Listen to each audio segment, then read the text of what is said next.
Sa sektor ng edukasyon, sa unang 100 araw ng kanyang panunungkulan, pinagtibay po ng ating pamahalaang bayan ang mga programang nagbigay ng maagang oportunidad at kalinga sa ating mga kabataan sa ilalim ng Early Childhood Care and Development. Ito ang unang hakbang tungo sa pangarap na isang paniking nagmamahal, nag-aalaga at nagbibigay pag-asa sa bawat bata.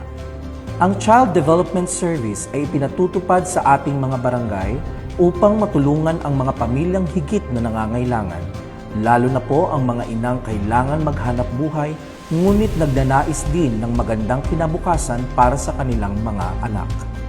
Layunin nitong maitaguyod ang mabuting asal, tamang pag-uugali at maagang edukasyon ng mga batang edad 3 hanggang 4 na taong gulang. Sa tulong ng ating child development workers na may puso sa paglilingkod, sa kanilang mga kamay natututo ang ating mga anak hindi lamang ng numero at letra, kundi pati ng kabutihan, disiplina at pagmamahal sa kapwa. Sa buong bayan ng Paniki, mayroon po tayong 40 child development centers, mga tahanang puno ng kulay, halakhak at pag-asa. Dito, inaalagaan ang mga batang edad 3 hanggang 4 na taong gulang, kung saan sila ay natututo, naglalaro at hinuhubog bilang mabubuting mamamayan. Ngayong calendar year 2025 to 2026, umabot sa 1,378 na mga kabataan ang nakinabang sa ating mga child development centers. 731 dito ang kalalakihan at 647 dito ay ang mga kababaihan.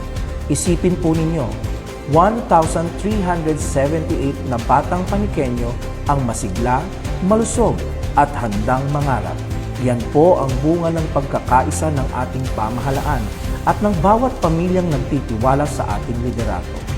Lubos pong ipinaaabot ni Mayora ang kanyang taus-pusong pasasalamat sa ating mga accredited child development workers na araw-araw ay nag-aalay ng oras, sipag at puso para sa ating mga anak.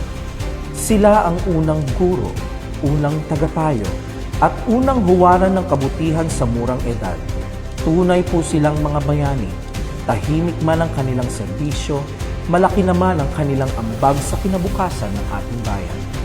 Ngayong taon, sa pamamagitan ng ating Municipal Social Welfare Development Office, matagumpay nating na ipamahagi ang program materials o 6 tools sa lahat ng 40 child development centers. Kabilang dito ang Early Childhood Care and Development Checklist na ginamit upang masubaybayan ang kalusugan, paglaki at pag-unlad ng bawat kabataan. Kasama rin ang mga customized tools mula sa ating municipal dentist sa RHU 1 at 2, pati na rin ang medical certificates upang masiguro na bawat bata ay masigla, malusog at handang matuto.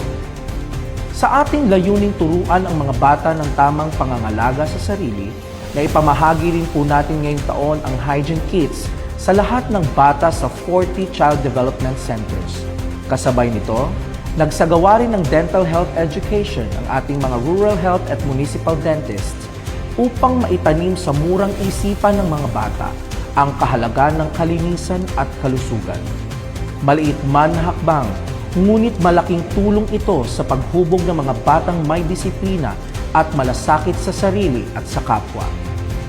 Ipinatupad din po natin ang deworming program sa lahat ng child development centers, isang simpleng paraan upang mapanatiling malusog ang ating mga bata. Dahil sa bawat batang malusog, naroon ang simula ng masiglang kinabukasan. Bilang paghahanda sa pagbabalik eskwela, na ipamahagi po natin ang back-to-school kits sa 1,378 batang benepisyaryo mula sa ating mga child development centers. Ang bawat kit ay naglalaman ng mga pangunahing gamit sa pag-aaral, papel, lapis, krayola at iba pa. Mga simpleng bagay ngunit puno ng kahulugan at pag-asa. Sana sa bawat lapis na kanilang hawak at bawat papel na kanilang sinusulatan ay mabuo nila ang pangarap na magsisimula dito sa ating bayan. Bilang pagpapahayag ng pasasalamat sa ating mga guro, naglaan din po ang ating pamahalaan ng lapel pins para sa ating mga guro bilang bahagi ng pagdiriwang ng Teachers Month. Habang hinihintay pa ang delivery ng mga ito, hayaan ninyong ipaabot ni Mayor Kat Rojas ang kanyang taus-pusong pasasalamat sa inyong walang sawang dedikasyon at pagmamahal sa ating mga anak. Nais po rin nating ipagbigay alam na si Mayor Kat Rojas ay naglaan ng pondo para sa pagbili ng smart television na makatutulong sa ating mga anak na mas paintindihan ang bawat aralin. Ito ay isang daan sa mas modernong paraan ng pagkatuto.